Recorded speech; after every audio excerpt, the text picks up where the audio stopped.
അമ്മ മനസ്സിൻ്റെ പുതിയൊരു എപ്പിസോഡിലേക്ക് എല്ലാവർക്കും സ്വാഗതം. ചാനൽ ആദ്യമായി കാണുന്നവരാണെങ്കിൽ സബ്സ്ക്രൈബ് ചെയ്ത് കൂടെ കൂടൂ. അപ്പോൾ തുടങ്ങുകയാണ്.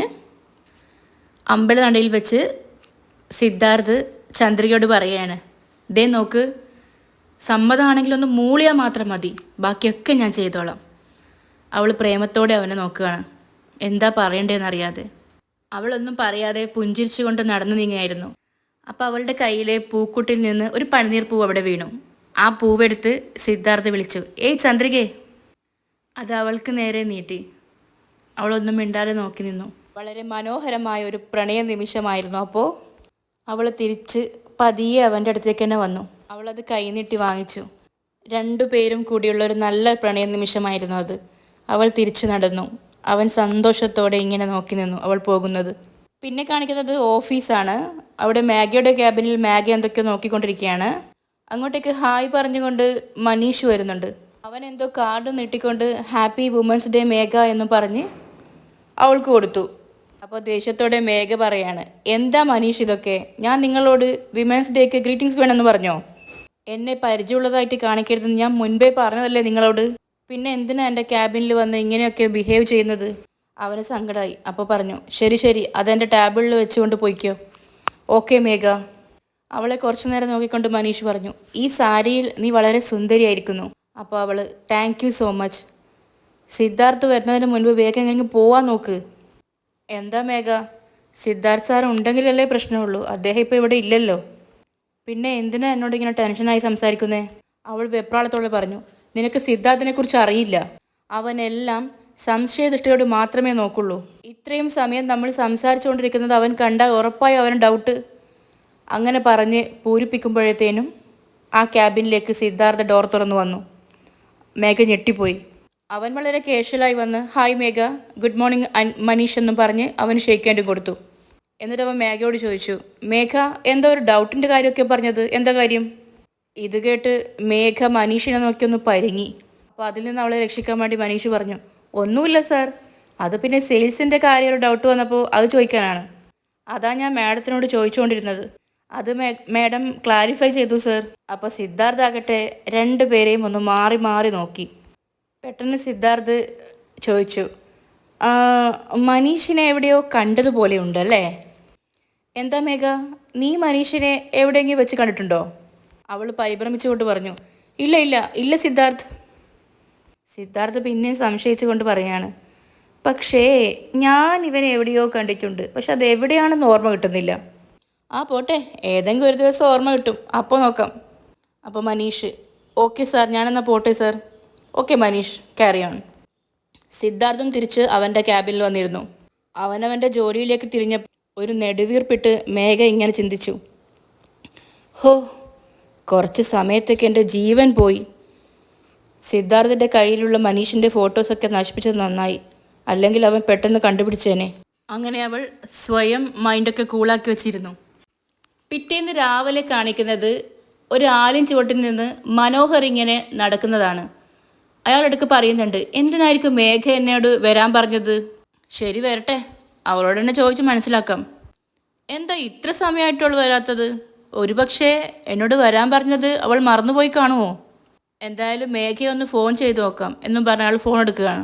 അപ്പോൾ തന്നെ മേഘ അങ്ങന്ന് വരുന്ന കണ്ടു. അപ്പോൾ പറഞ്ഞു, വേണ്ട, ഇതാ മേഘ എത്തി.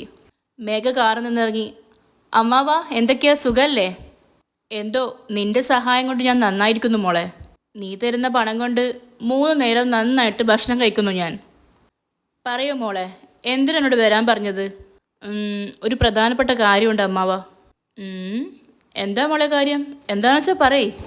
ഞാൻ UK വെച്ച് മനീഷ് എന്നൊരാളെ സ്നേഹിച്ചിരുന്നില്ലേ? അതെ, അയാൾ ഞാൻ ഇവിടെ വെച്ച് വീണ്ടും കണ്ടു. പിന്നെ പറയുന്നത് നടന്ന സംഭവങ്ങളൊക്കെ അവളൊരു കഥ പോലെ പറഞ്ഞു കൊടുക്കുകയാണ് അമ്മാവന്. അപ്പോൾ അതിൻ്റെ അകത്ത് ഒരു മാർക്കറ്റിൽ വെച്ച് അവളെ മനീഷിനെ കാണുന്നു. മനീഷ് പറയുന്നു, ഞാൻ നിന്നെ ഒരുപാട് മിസ് ചെയ്തു മേഘ, നിനക്ക് വേണ്ടിയാ ഞാൻ ഇതുവരെ കല്യാണം പോലും കഴിക്കാതിരുന്നത്. പിന്നെ ഓഫീസിൽ വെച്ച്, ഹേയ് മേഘ, ഞാനിത് ആരാണെന്ന് നോക്കുമായിരുന്നു, നീ ഇവിടെയാണ് വർക്ക് ചെയ്യുന്നേ? അപ്പോൾ അവൾ, അതെ. ഹാ, വാട്ട് എ സർപ്രൈസ്. സത്യം പറഞ്ഞാൽ നിന്നെ ഇവിടെ കണ്ടതിൽ എനിക്ക് ഒരുപാട് സന്തോഷമുണ്ട്. പിന്നെ അവൻ്റെ ക്യാബിൻ പാസ് ചെയ്തു പോകുമ്പോൾ അവരുടെ പ്രണയനിമിഷങ്ങൾ അവൻ ഫോണിൽ കാണുന്നത്, അവൾ നോക്കി നിന്നത്, ഇങ്ങനെ ഒന്നും വിടാതെ കഴിഞ്ഞ സംഭവങ്ങളൊക്കെ അവൾ അമ്മാവന് പറഞ്ഞു കൊടുത്തു. അപ്പോൾ വിശ്വസിക്കാനാവാതെ അമ്മാവൻ, എന്താ മോളെ ഈ പറയുന്നേ? മനീഷ് നിന്റെ ഓഫീസിൽ ജോലിക്ക് ചേർന്നെന്നോ? ഇപ്പോൾ എന്താ മോളെ ചെയ്യുക? അവൾ സങ്കടത്തോടെ. അതാ അമ്മാവ എനിക്കും ഒന്നും അറിയാത്തത്, എനിക്ക് വല്ലാതെ പേടിയാവുക. പ്രിയ അവൻ്റെ കുഞ്ഞാണെന്നെങ്ങാനും അവൻ അറിഞ്ഞ പ്രശ്നം വേറെ രീതിയിലാവും. അല്ലെങ്കിൽ തന്നെ എന്നെ എന്തിലകപ്പെടുത്തു എന്നാണ് സിദ്ധു ചിന്തിക്കുന്നത്. അപ്പോൾ പ്രിയയുടെ അച്ഛൻ മനീഷാണെന്നങ്ങനെ അറിഞ്ഞാൽ എന്നെ അവൻ്റെ കൂടെ പറഞ്ഞേക്കും. പിന്നെ ഒരിക്കലും മഹേന്ദ്രൻ്റെ അച്ഛൻ്റെ സ്വത്തിൽ നിന്ന് ഒരു പൈസ പോലും എനിക്ക് കിട്ടില്ല. അതുകൊണ്ട് മനീഷിനെ ഞങ്ങളുടെ ഓഫീസിൽ നിന്ന് എങ്ങനെയെങ്കിലും പറഞ്ഞു വിടണം അമ്മാവ. അതിനു വേണ്ടിയാണ് ഞാൻ അമ്മാവനോട് വരാൻ പറഞ്ഞത്. ഇതെല്ലാം കേട്ടു നിന്ന അമ്മാവൻ, പറയും മോളെ, ഞാൻ എന്താ ചെയ്യേണ്ടത്? മനീഷ് ഇനി ഞങ്ങളുടെ ഓഫീസിലേക്ക് വരാനേ പാടില്ല. അതൊക്കെ എളുപ്പമാണ് മോളെ. മനീഷ് ഇനി നിങ്ങളുടെ ഓഫീസിലേക്ക് വരാതിരിക്കാനുള്ള കാര്യങ്ങൾ ചെയ്യാം ഞാൻ. പക്ഷേ മനീഷ് ടെമ്പററി ആയിട്ട് വരാണ്ടിരിക്കണമെന്നാണോ പെർമനൻ്റ് ആയിട്ട് വരാണ്ടിരിക്കണമെന്നാണോ? മനസ്സിലായില്ല അമ്മാവ. മനസ്സിലാകുന്ന പോലെ ഞാൻ പറഞ്ഞുതരാം. കയ്യും കാലും അടിച്ചൊടിച്ചാൽ അത് ടെമ്പററി, ആളെ തന്നെ കൊന്നു കളഞ്ഞാൽ അത് പെർമനൻ്റ്. അപ്പം അവളൊന്ന് ഞെട്ടി. അയ്യോ, അങ്ങനെയൊന്നും ചെയ്യണ്ട. മനീഷിനെ ഒന്ന് വിരട്ടിയാൽ മതി ആളെ വെച്ച്. അപ്പം തന്നെ പേടിച്ചവൻ നാട് വിട്ട് പൊയ്ക്കോളും. അവൻ ഈ നാട്ടിലുണ്ടാവരുത്, അത്രയേ ഉള്ളൂ. അപ്പോൾ അമ്മാവൻ, നീ പറഞ്ഞത് അതുപോലെ ചെയ്തേക്കാം. നാളെ മുതൽ അവൻ നിൻ്റെ ഓഫീസിൻ്റെ ഭാഗത്ത് തലവെച്ചുറങ്ങു പോലും ചെയ്യില്ല. ഞങ്ങൾ അവനെ വിരട്ടുന്ന വിരട്ടലിൽ ഈ ലോകത്ത് മനുഷ്യരേ ഇല്ലാത്തടത്തേക്ക് അവൻ പോയിക്കോളും. ഇത് കേട്ട് അവൾക്ക് സന്തോഷമായി. ശരി അമ്മാവ, മനീഷിൻ്റെ ഫോട്ടോ ഞാൻ അമ്മാവൻ അയച്ചു തരാം. അയച്ചുതാ മോളെ. അപ്പോൾ അവൾ അയച്ചു കൊടുത്തു. വന്നു മോളെ. ഒരു മിനിറ്റ് എന്ന് പറഞ്ഞവൾ കാറിൻ്റെ ഡോർ തുറന്നു. അവളുടെ പേഴ്സ് തുറന്ന് അതിന്ന് കാശെടുത്തു. എന്നിട്ട് പറഞ്ഞു, ഇതിൽ 50,000 രൂപയുണ്ട്. അത് സന്തോഷത്തോടെ അയാൾ വാങ്ങിവെച്ചു. അയാളെ അമ്മാവൻ പറഞ്ഞ പോലെ ഈ നാട്ടിൽ നിന്ന് ഓടിച്ചു കഴിഞ്ഞാൽ പിന്നെ ഞാൻ ഒരുപാട് സഹായിക്കാം. അപ്പോൾ അയാൾ, ഈ ഒരൊറ്റ വാക്ക് മതി, എനിക്ക് വേറെന്താ വേണ്ടത്? നാളെ മുതൽ അയാൾ നിൻ്റെ ഓഫീസിലേക്ക് വരില്ല, നീ പേടിക്കണ്ടെന്നേ. ഈ കാര്യം മറ്റാരും അറിയരുത്. പോലീസിൻ്റെ മുന്നിലൊന്നും ചെന്ന് പെട്ടുപോകരുത്. അതൊക്കെ ഞാൻ നോക്കിക്കോളാം മോളെ. ശരി, എന്നാൽ ഞാൻ പോവുക. ഓക്കെ ശരി, പോയിട്ട് വാ മോളെ. അങ്ങനെ അവൾ കാറിലേക്ക് കയറി പോയി. അപ്പോൾ അയാൾ ക്യാഷ് നോക്കി സന്തോഷത്തോടെ. പിന്നെ കാണിക്കുന്നത് ചന്ദ്രികയുടെ കോളേജാണ്. വറാന്തയിൽ ഇരുന്നു കൊണ്ട് ചന്ദ്രിക നോട്ട്സൊക്കെ എഴുതുകയാണ്. അങ്ങോട്ടേക്ക് അനു വരുന്നു. ചന്ദ്രികയെ, ഇരിക്കനു. ചിരിച്ചുകൊണ്ട് അനുവും ചന്ദ്രികയ്ക്കൊപ്പം ഇരുന്നു. അപ്പോൾ ചന്ദ്രിക, എന്താ പറയ്? ഞാനിന്നലെ സിദ്ധുവിനോട് ഫോണിൽ സംസാരിച്ചു. അദ്ദേഹം ഒരു കാര്യം വ്യക്തമായിട്ട് പറഞ്ഞു. എന്താ പറഞ്ഞത്? ഞാൻ നിന്നെ സ്വീകരിക്കുന്നതും സ്വീകരിക്കാത്തതും ചന്ദ്രികയുടെ തീരുമാനത്തെ ആശ്രയിച്ചിരിക്കുമെന്ന്. നിന്റെ തീരുമാനം അറിഞ്ഞാലേ അദ്ദേഹത്തിൻ്റെ തീരുമാനം പറയാൻ പറ്റുമെന്നാണ് പറയുന്നത്. ചന്ദ്രികയ്ക്ക് അത് കേട്ട് സങ്കടമായി. അതുകൊണ്ട് നിന്റെ തീരുമാനം വ്യക്തമായി നീ പറഞ്ഞേക്ക്. പ്ലീസ് ചന്ദ്രികെ, ഒരുപാട് സമയമെടുക്കല്ലേ. നിനക്കെന്തായാലും അദ്ദേഹത്തോടൊപ്പം ജീവിക്കാൻ ഇഷ്ടമില്ലല്ലോ. എന്തായാലും നീ അദ്ദേഹത്തെ സ്വീകരിക്കാനും പോകുന്നില്ല. അതുകൊണ്ട് നീ തന്നെ അദ്ദേഹത്തോട് വ്യക്തമായി പറയണം. അദ്ദേഹം എന്നെ ഉറപ്പായും സ്വീകരിക്കും. അപ്പോൾ ചന്ദ്രിക, നമ്മളെല്ലാവരുടെ പഠിക്കാനല്ലേ വരുന്നേ, അപ്പോൾ വേറെ കാര്യങ്ങളൊക്കെ സംസാരിക്കേണ്ട ആവശ്യമുണ്ടോ? ഇപ്പോൾ നീ നിൻ്റെ പഠിത്തത്തിൽ കോൺസെൻട്രേറ്റ് ചെയ്യ്, മറ്റു കാര്യങ്ങളൊക്കെ പിന്നെ സംസാരിക്കാം. അപ്പോൾ അനു, അതൊന്നും പറ്റില്ല. എനിക്ക് പഠിത്തത്തേക്കാൾ ഏറെ സിദ്ധുവാണ് കാര്യം. എനിക്ക് അദ്ദേഹത്തെ കിട്ടിയാൽ മതി. എന്തിനാ അനു ഇങ്ങനെ ചെറിയ കുട്ടികളെപ്പോലെ വാശി പിടിക്കുന്നേ? അദ്ദേഹത്തിന് നിന്നെ ഇഷ്ടമല്ല എന്ന് പറഞ്ഞു കഴിഞ്ഞില്ലേ, പിന്നെ അത് വിട്ടൂടെ? വെറുതെ എന്നെയും കൂടി ഇങ്ങനെ ബുദ്ധിമുട്ടിക്കുന്നത് എന്തിനാ? ഞാൻ എങ്ങനെയാ ചന്ദ്രികയെ നിന്നെ ബുദ്ധിമുട്ടിക്കുന്നേ? നീ സിദ്ധാർത്ഥിനെ സ്വീകരിക്കില്ലെന്ന് പറഞ്ഞില്ലേ, അത് നീ തന്നെ സിദ്ധുവിനോട് പറയേണ്ടതല്ലേ? അവ ചന്ദ്രിക, ഞാൻ അദ്ദേഹത്തോട് പലതവണ വ്യക്തമായി പറഞ്ഞിട്ടുള്ളതാ. പക്ഷേ അദ്ദേഹം എന്നെ സ്വീകരിക്കണ്ടേ? അതിന് നീ തന്നെ അദ്ദേഹത്തോട് സംസാരിക്കണം. ചന്ദ്രയ്ക്ക് പിന്നെയും ദേഷ്യം വന്നു. ഞാൻ എന്താ അദ്ദേഹത്തോട് സംസാരിക്കണ്ടേ? അനു നല്ലൊരു പെൺകുട്ടിയാണ്. അവൾ നിങ്ങളെ നല്ലോണം സ്നേഹിക്കുന്നുണ്ട്. അവളൊരു പാവാണ്. ഇങ്ങനെയൊക്കെ എന്നെക്കുറിച്ച് നല്ല രീതിയിൽ പറഞ്ഞു കൊടുത്ത് സിദ്ധുവിനോട് എന്നെ സ്വീകരിക്കാൻ പറയും ചന്ദ്രികയെ. അദ്ദേഹത്തിന് ഇഷ്ടപ്പെടാത്ത നിന്നെ സ്വീകരിക്കാൻ പറഞ്ഞു ഞാൻ എങ്ങനെ അദ്ദേഹത്തെ നിർബന്ധിക്കും? അത് തെറ്റല്ലേ അനു? നിനക്ക് സിദ്ധുവിനെ ഇഷ്ടമൊന്നും അല്ലല്ലോ, എന്നിട്ട് നിന്നെ നിർബന്ധിക്കുന്നില്ലേ? അതുപോലെ തന്നെയാണ് ഇതും. അവൾ റിക്വസ്റ്റ് ചെയ്തു, എനിക്ക് വേണ്ടി അദ്ദേഹത്തോട് സംസാരിച്ച് എന്നെ സ്വീകരിക്കാൻ പറയും. അനു, എനിക്കിപ്പോൾ ഒരുപാട് പഠിക്കാനുണ്ട്. നീ വെറുതെ എൻ്റെ കോൺസെൻട്രേഷൻ കളയല്ലേ. നീ നന്നായി പഠിച്ചോ, ഞാൻ നിന്നെ ഡിസ്റ്റർബ് ചെയ്യില്ല. പക്ഷേ നിനക്ക് 3 ദിവസമാണ് സമയം. അതിൻ്റെ ഇടയിൽ അദ്ദേഹത്തോട് എന്നെപ്പറ്റി സംസാരിച്ച് എന്നെ സ്വീകരിക്കാൻ പറയേ. ചന്ദ്രികയാണെങ്കിൽ ഇതൊക്കെ കേട്ട് ആകെ അങ്കലാപ്പിലായി. പ്ലീസ് ചന്ദ്രികയെ, പിന്നെയും അനു റിക്വസ്റ്റ് ചെയ്തു. എനിക്ക് വേണ്ടി ചെയ്യില്ലേ? എന്താ അനു നീ ഇങ്ങനെയൊക്കെ പറയുന്നത്? എനിക്ക് വേണ്ടി സിദ്ധുവിനോട് നീ സംസാരിച്ചില്ലെങ്കിൽ ഇങ്ങനെ ഡെയിലി ഞാൻ ടോർച്ചർ ചെയ്തുകൊണ്ടിരിക്കും. അപ്പോൾ ചന്ദ്രിക കുറച്ച് ദേഷ്യത്തോടെ, നിന്നോടിപ്പോൾ എന്താ പറയേണ്ടതെന്ന് എനിക്കറിയില്ല. സിദ്ധു സാറ് പറഞ്ഞാലും കേൾക്കില്ല, ഞാൻ പറഞ്ഞാലും കേൾക്കില്ല.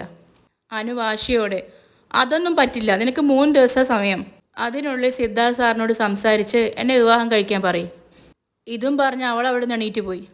പിന്നെ കാണിക്കുന്നത് ആരെയോ കാത്ത് റോഡിൽ നിൽക്കുന്ന മനോഹർ അമ്മാവനെയാണ്. അപ്പോൾ അങ്ങോട്ടേക്ക് 2 ബൈക്കുകളിലായി വാടക ഗുണ്ടകളെ പോലെ തോന്നിക്കുന്ന 3 പേർ വന്നു. നമസ്കാരം സാർ, ഭാസ്കർ വരാൻ പറഞ്ഞിരുന്നു, ഞങ്ങൾ എന്താ ചെയ്യേണ്ടത്?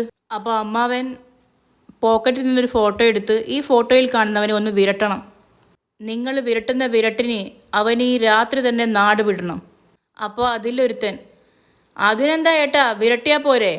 നമ്മുടെ വിരട്ടലിനെ അവൻ പേടിച്ചില്ലെങ്കിൽ പിന്നെന്താ ചെയ്യുക? അപ്പോൾ മനോഹർ, ഡാ പതിയെ 2 തട്ട് തട്ടണം. തല്ല് കിട്ടിയ പേടിയില്ലാത്ത ഈ ലോകത്ത് ആരെങ്കിലും ഉണ്ടോ?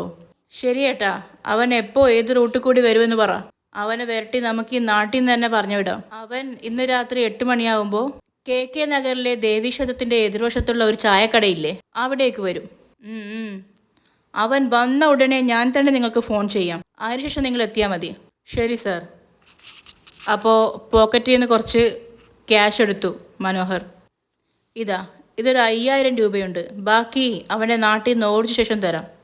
ശരിയേട്ടാന്ന് പറഞ്ഞ് അവർ തിരിച്ചുപോയി. പിന്നെ കാണിക്കുന്നത് രാത്രി സമയത്ത് ചന്ദ്രികയുടെ വീടാണ്. അവിടെ പൂക്കൾ കോർത്തുകൊണ്ട് കണ്ണ് നിറഞ്ഞുകൊണ്ടിരിക്കുകയാണ് ചന്ദ്രിക. മലർ എന്തൊക്കെയോ പഠിക്കാനും എഴുതാനും ഉള്ളതൊക്കെ ചെയ്യുന്നു.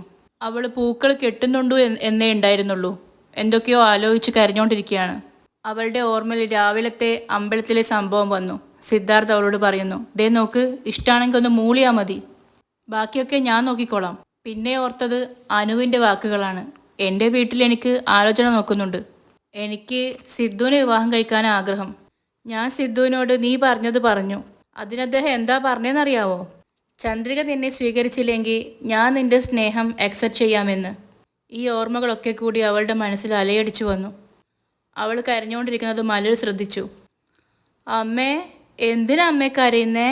കണ്ണു തുടച്ചുകൊണ്ട് അവൾ പറഞ്ഞു, ഏയ് ഒന്നുമില്ല. പറയമ്മേ, എന്തിനാ കരയുന്നേ? ഒന്നുമില്ല എന്ന് പറഞ്ഞില്ലേ മോളെ? പിന്നെയും മലർ ചോദിച്ചു, ആരെങ്കിലും അമ്മയെ വഴക്ക് പറഞ്ഞോ? ഇല്ലടാ, ആരും അമ്മയെ വഴക്ക് പറഞ്ഞില്ല. നീ സംസാരിക്കാതെ ഇരുന്ന് പഠിക്ക്. ശരി അമ്മേ. പഠിക്കുവാണേലും മലർ അമ്മയെ തന്നെ നോക്കി നിന്നു. ഇവിടെ വെച്ച് ഇന്നത്തെ എപ്പിസോഡ് അവസാനിക്കുകയാണ്. ഇനി നാളത്തെ കുറച്ച് ഭാഗം പറയാം. അനുവിനെയാണ് കാണിക്കുന്നത്. അനു ഫോണിൽ സിദ്ധുവിൻ്റെ കാര്യത്തിൽ എന്താ തീരുമാനിച്ചിരിക്കുന്ന ചന്ദ്രിക ഓഫീസിൽ നിന്ന് അങ്കലാപ്പോടെ നിൽക്കുകയാണ്. അപ്പോഴും അനു ചോദിക്കുന്നു, യെസ് ഓർ നോ, എന്തെങ്കിലും ഒന്ന് തീരുമാനിച്ചാൽ അടുത്തതായി ഞാൻ എന്ത് ചെയ്യണമെന്ന് എനിക്ക് തീരുമാനിക്കാലോ. ഇപ്പം തന്നെ സിദ്ധുവിനെ വിളിച്ച് ചന്ദ്രിക നിങ്ങളെ സ്വീകരിക്കില്ല, എന്നെ സ്വീകരിക്കണമെന്ന് പറയാൻ പോവുകയാണ്. ഏയ് അങ്ങനെയൊന്നും പറയല്ലേ അനു. പിന്നെ കാണിക്കുന്നത് സിദ്ധുവിൻ്റെ ക്യാബിനാണ്. അവിടെ ചന്ദ്രികയും സിദ്ധു ഇരിക്കുന്നുണ്ട്. സിദ്ധു പറയുന്നു, ഇപ്പം എന്നെ വിളിച്ചതേ ഉള്ളൂ, നീ അവളോട് എന്നെ സ്വീകരിക്കില്ലെന്ന് പറഞ്ഞോ? ഓക്കെ, ഇനി മുതൽ ഒരു വിധത്തിൽ ഞാൻ നിന്നെ ശല്യം ചെയ്യില്ല, അത് പറയാനാണ് വിളിപ്പിച്ചത്. You carry on. അങ്ങനെ ഇവിടെ വെച്ച് അവസാനിക്കുകയാണ്. അടുത്ത നല്ലൊരു എപ്പിസോഡുമായി വരുമ്പോഴേക്കും എല്ലാവർക്കും ടാറ്റാ ബൈ.